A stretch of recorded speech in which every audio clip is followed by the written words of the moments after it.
a lot of bankers. Yes. So since you've got that system, you have to go through all the hell that is projected by those conditions. That's why you keep asking me. I don't control society. I'm just telling you probably which way they'll go. If the public can be informed, that is, if I can get to CNN, if I can get to NBC in the States, if I can get the people, there's a chance. But if they won't have me on the air, you're going to go through another catastrophe. That's the difficult thing, isn't it? When someone like yourselves are trying to produce something as wonderful like the Venus Project and get that off the ground, certain networks are run by those in power. They're not going to want to give you the airtime, are they? It's more it's and more very, very difficult. The people who own the media, it's getting less and less companies that are owning the industries, the media, and the armament.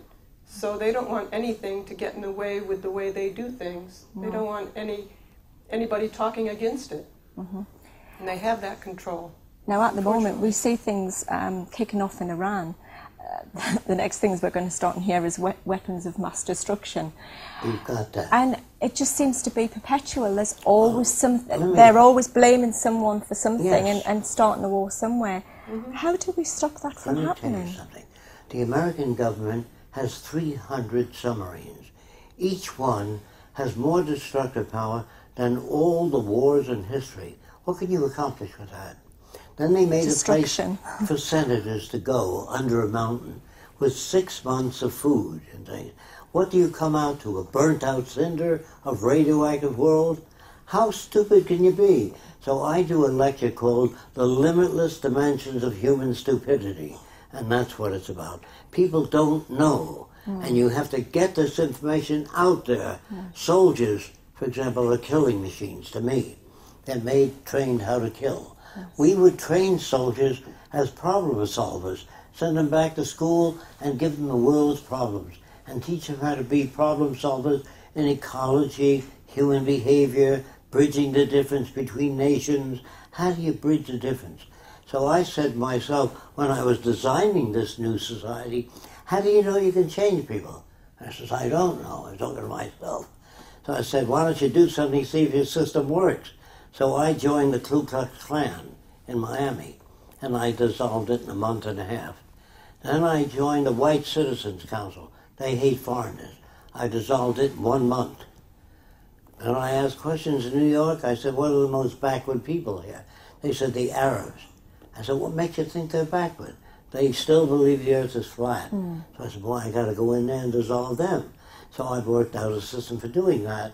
And I now know how to go to different countries and change them.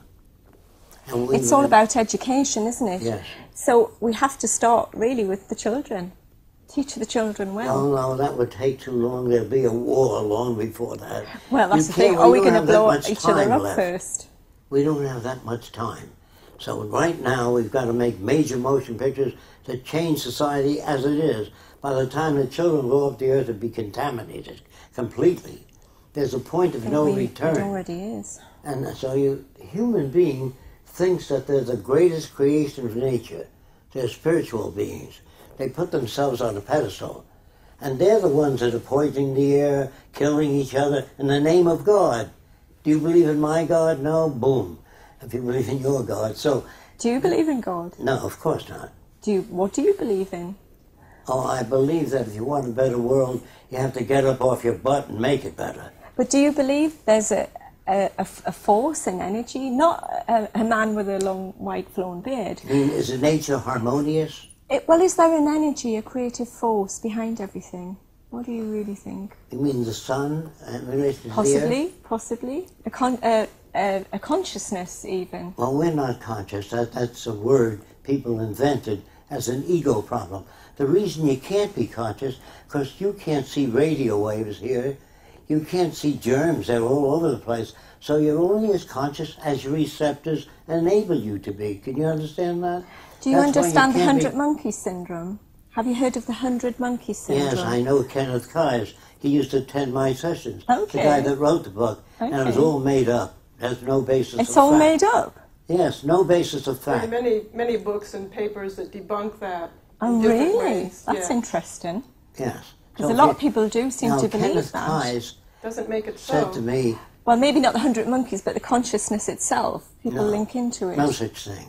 No? No, because you Okay. check American Indian, he thinks forests are good. I speak to trees, they do. And there are people that think the boo-boo tree controls everything. You would reject that offhand.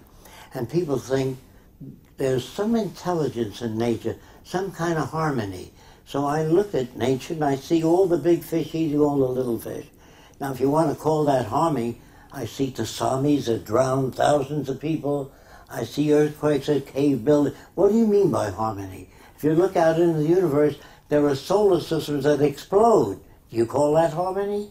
So all you're brought up with this metaphysical magic. Well, it's the natural laws of the planet, the universe. They don't give a You know, damn if there's about stress people. on one part of the planet, something's going to happen somewhere. It's going to, Yeah. she's going to What do blow, you mean by as they harmony, say. though? Well, I mean, harmony within people coming together as a consciousness, Why do they thinking. have war?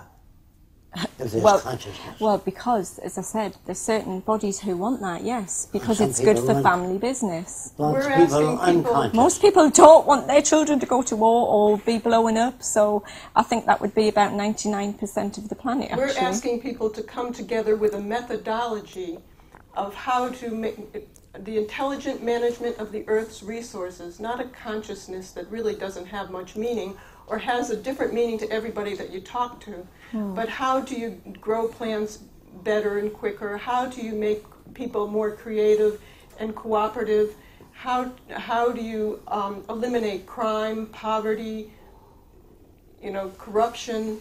And we look at what are the causes of these types of things and then design a society that outgrows that. And we call it a resource-based economy, where all goods and services available to everyone without money, barter, or any type of credit or servitude for anyone. And so we're trying to make a methodology where people might say that's a higher consciousness, or people would be more A conscious. collective consciousness. But it's really not that. I don't mean where people all just think as the one and they're all drones, again, because we're kind of going back to nearly where we are at the moment. But I just mean where they can work together and, like you say, as scientists and creators. A lot of people in the old days who talked about consciousness and flowery words, their wishes and aspirations and their philosophy. But what we're advocating is not that, but it's a method of how to achieve what all those people who have desire for higher consciousness, how do you do that? How do you achieve that? How do you achieve a world without war and crime and bigotry? Yes. But people who talk that way haven't really gone into the field and studied that, studied human behavior, studied how you change people, and what is the root cause of those types of things, and that's what we're dealing with, and devising a world where people can work together and be creative, and there's no more want. People don't need to be charitable because people have access to things. Yes. That's what we're talking about in a resource-based economy, in the Venus Project. So to see this beautiful future where we all come together, I think it all has to come down somehow first, because I think people will continue to live their lives the way they are. Their sons will, mother's sons will still join up and go to wars because that is what they're taught. They don't know any better until hopefully your pictures come out and people can see that. But most people are quite peaceful, and we do want to live in a harmonious society.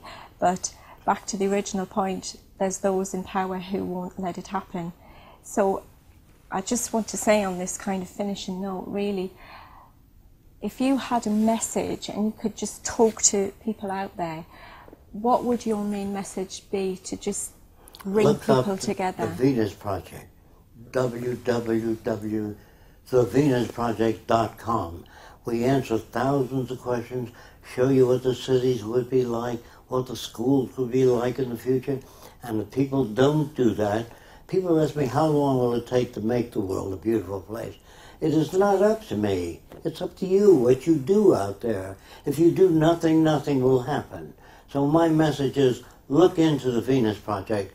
Don't project your own values of a lot of scientists dressed in gray. You will work in Area D, you Area K. That comes from Hollywood, where the future they burn each other with laser weapons, robots choke the designer.